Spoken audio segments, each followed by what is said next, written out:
Revenue Cycle Management Training course. Hi, I will be your e-buddy for this e-learning course. Welcome to the Revenue Cycle Management Training course. Revenue Cycle Management is also known as RCM.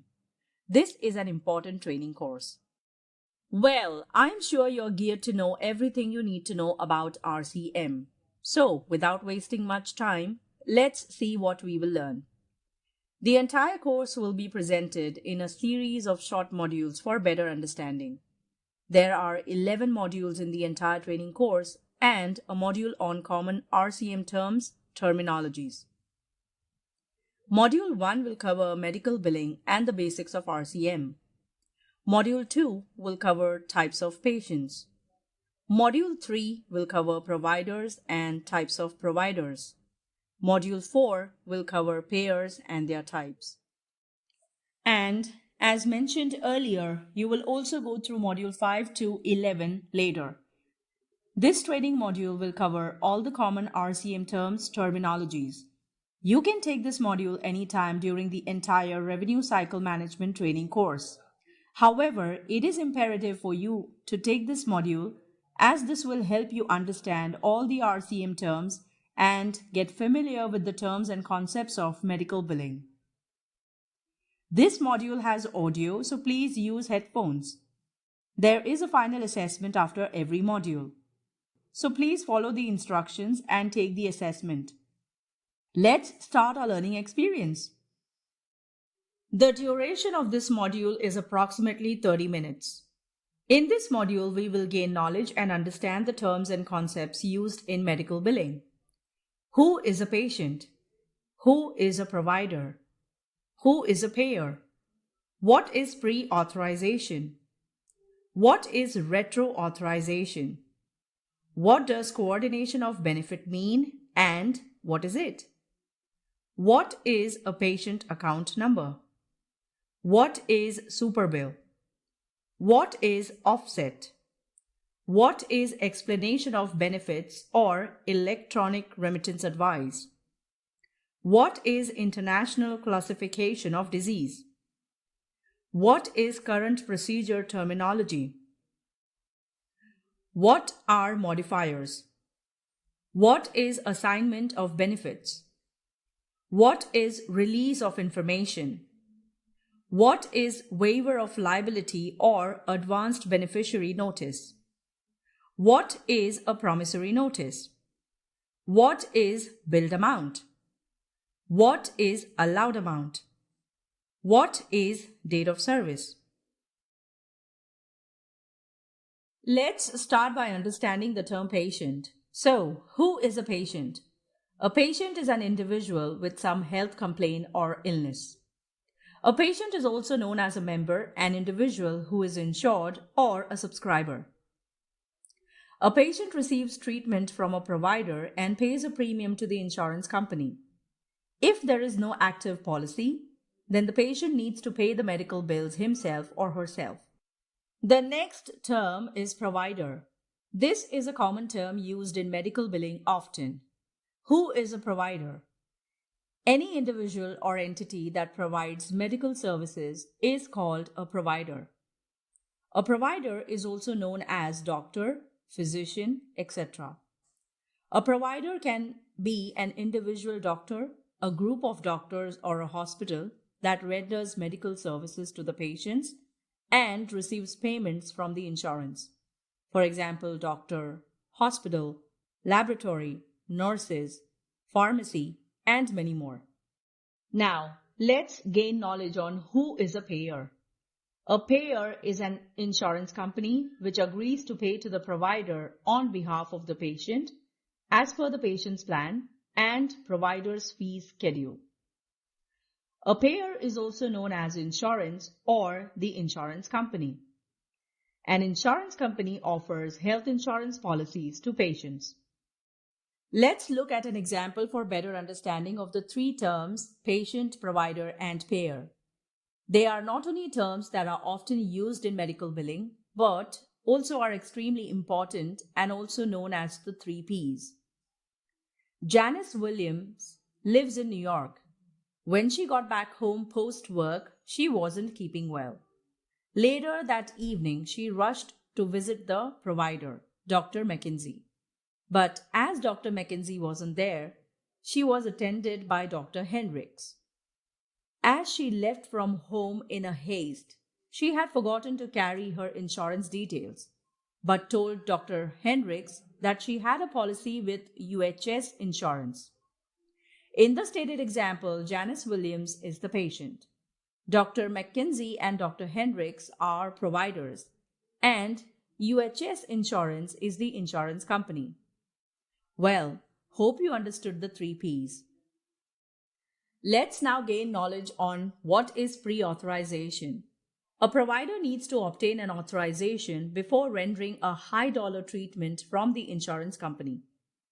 The authorization number provided by the insurance company needs to be mentioned in block number 23 in CMS 1500. If not mentioned, the insurance company denies the claim. Let me give you an example for the same. Peter had a high dollar surgery. The provider, for easy reimbursement of services, submitted the filled authorization form and received an authorization number from the insurance company. The number was later mentioned on the claim form for compensation. Now that you know what is pre-authorization, let's understand what is retro-authorization. In case of emergency or unavoidable circumstances, if the provider fails to obtain prior authorization, he can obtain retro-authorization. This needs to be obtained within 72 hours from the date of service. For example, Dylan had an accident and was rushed to the hospital. Post-examination, the provider found out that he needed to undergo an emergency surgery to stop the bleeding. In the stated example, the provider couldn't obtain pre-authorization because of the emergency. However, in such cases, the provider can request for retro-authorization. The next term is coordination of benefits. Let's understand what is coordination of benefits. Coordination of benefits is abbreviated as COB. In case a patient has more than one insurance, then the patient needs to fill a COB. This is to let the provider and insurance company know the sequence in which the claim needs to be billed or processed. If the COB is not updated with the insurance company, the claim will not be processed. Here's an example for better understanding. Sam got a treatment and the total claim amount is $500. However, he has three insurances. Sam has already filled the COB. So the provider and the insurance company know which insurance to use first. If the COB was not filled, the claim would have been denied. Now, let's understand what is a patient account number. Patient account number, often referred to PAN, is generated during the process of registration by the provider. This number is maintained for 36 months, that's counted from the patient's last visit. The PAN enables the provider to maintain a proper record of the patient, which includes the patient's treatment history and insurance information. The patient account number is mentioned on CMS 1500 in block number 26. The next term is superbill. A superbill is created by the provider during the encounter stage. I'm sure you remember the encounter stage. That's when the patient meets the provider for consultation or diagnosis. Superbill is the detail of the diagnosis conducted or performed by the provider and is filled manually by the provider. It comprises information such as patient demography, insurance details, previous treatment balance if any, current treatment cost, provider NPI, National Provider Identifier, TIN, Tax Identification Number, and if the patient needs to be referred to any other provider for tests or treatment, referred provider's information. Superbill is also called as charge sheet, encounter form, fee ticket, service slip, or routine form. Superbill is used in medical billing as a medical proof by the account receivable team if required. It is also used as posting charges in the system as it helps with the billed amount of a claim. And it comes handy as a reference to create codes by the coding team. Let's gain knowledge on what is offset. When an insurance company makes a wrong or excess payment to its provider, it adjusts the amount in the subsequent claims for the same provider, and this is called offset. So, in order to simplify this for you further, offset is an adjustment which is made by the insurance company when excess payments and wrong payments are made. When the insurance company pays more than the specified amount for a claim or pays incorrectly towards a claim, then it asks for a refund or adjusts or offsets the payment against the other claim. Let's look at a scenario on how offset works. Malcolm is a regular customer at a coffee shop. Once Malcolm was charged incorrectly by the restaurant for the beverages he ordered and consumed. He was overcharged by $10, but he paid no heed to it. Later, whilst the restaurant manager was going through the accounts, he realized Malcolm was charged $20 when he should have been charged only $10. So the next day, when Malcolm visited the coffee shop again, his bill was $15, but he was charged only $5, which was less than the actual billed amount for the day, in order to adjust the previously overcharged amount. In the stated scenario, Malcolm was charged incorrectly and then it was adjusted with his other order. Well, hope the example made it easier for you to understand what is offset. If the insurance company pays more than the specified amount for a claim or pays incorrectly, then it adjusts the payment against the payment of another claim.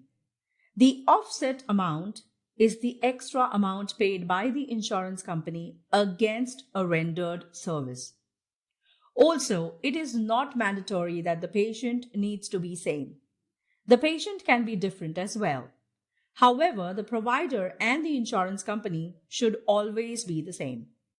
We will now learn about another important medical billing and RCM term, explanation of benefits or electronic remittance advice, commonly referred as EOB or ERA, is a statement sent by a health insurance company to a provider and patient explaining whether medical treatments or services are paid or denied. The EOB or ERA is commonly attached to a check or statement of electronic payment. It typically describes the group or rendering provider name, the national provider identifier, the provider's billing address, the payer's name and address, the patient's name and the patient ID number, the claim number, the claim paid or denied date, the date of service, CPT code, number of units, charge amount or billed amount is also described. The allowed amount, contractual adjustment, paid amount, patient responsibility amount such as copay, deductible, co-insurance is included.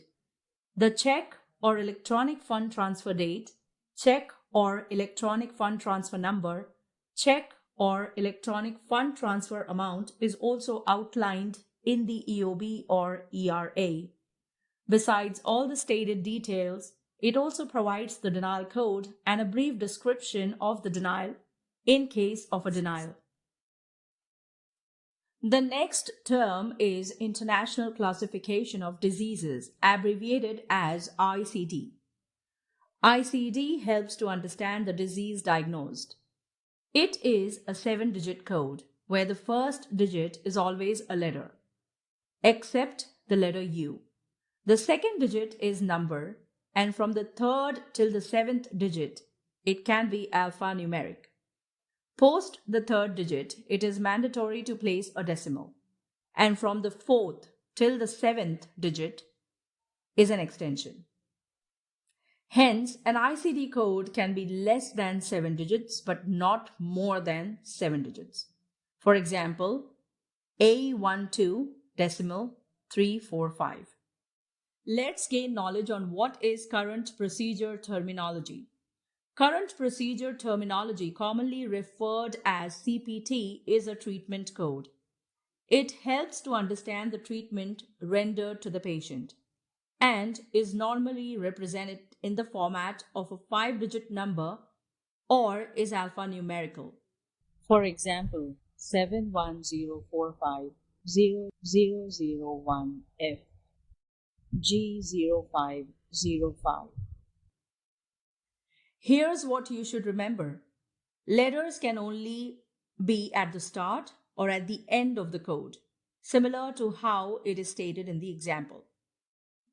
The next term is modifier. What is a modifier or what are modifiers? It is abbreviated as MOD, and as the name suggests, it's used to modify or alter the CPT code. Codes like 26, TC, 76, 77, LT, RT, etc. Here is an example for better understanding. Sarah had a swelling in her left hand and was asked to get an X-ray. She went to a radiologist and got an X-ray. Whilst the provider was submitting the claim, the provider missed mentioning the specific hand Sarah had swelling on. So the provider added the code LT. In the stated example, the code was modified to CPT 73120LT, and this was billed and sent to the insurance company. Well, hope the example simplified what is a modifier. Let's now understand what is assignment of benefits.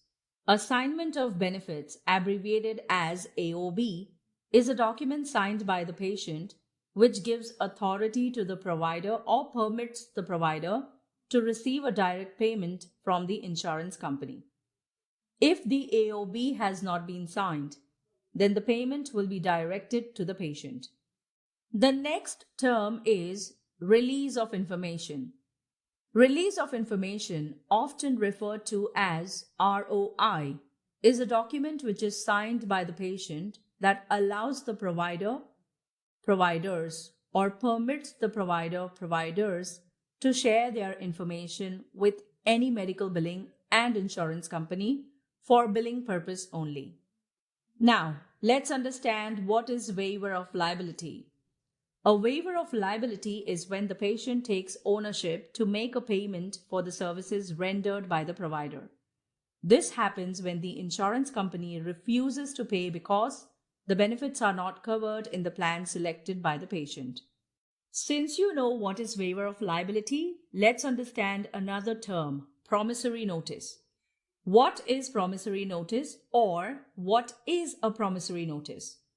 This document is signed by the parent or the guardian of the patient if the patient is a minor.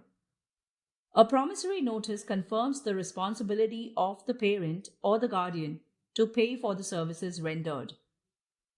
This is similar to parents or guardians signing for a minor whilst opening a bank account or for any admissions, documents, etc. By signing, they hereby take complete responsibility of the minor. As we move on, let's understand what is billed amount.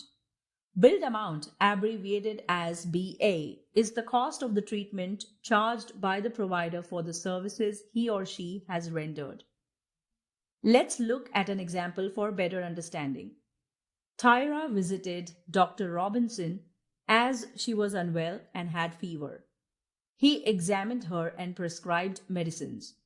He charged her $100 for the treatment. In the stated example, the charges for the treatment is the billed amount. Let's gain knowledge and understand what is allowed amount. Allowed amount is often referred to as AA. It is the amount the insurance company allows for a treatment provided by the provider. Insurance allows the cost of treatment as per fee schedule. For example, Dr. Jackson had rendered a treatment for cold and fever. and he billed the patient $150 as the total cost of the treatment.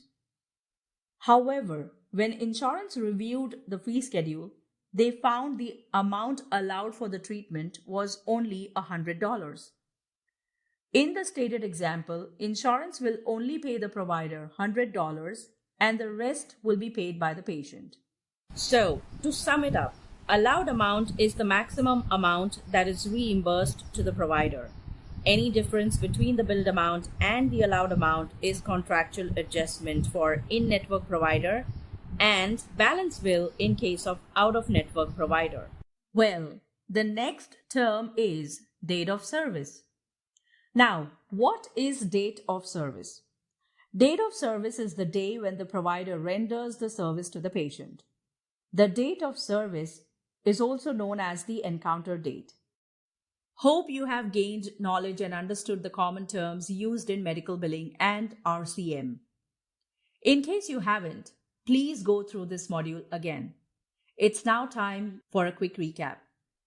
In this training module, you gained knowledge and understood who is a patient, who is a provider, who is a payer, what is pre-authorization, what is retro-authorization, what does coordination of benefit mean and what is it, what is a patient account number, what is superbill, what is offset, what is explanation of benefits or electronic remittance advice, what is international classification of disease, what is current procedure terminology, what are modifiers, what is assignment of benefits, what is release of information, what is waiver of liability or advance beneficiary notice, what is a promissory notice, what is billed amount, what is allowed amount, what is date of service. Thank you for being attentive. Hope you enjoyed your learning experience. Please take the test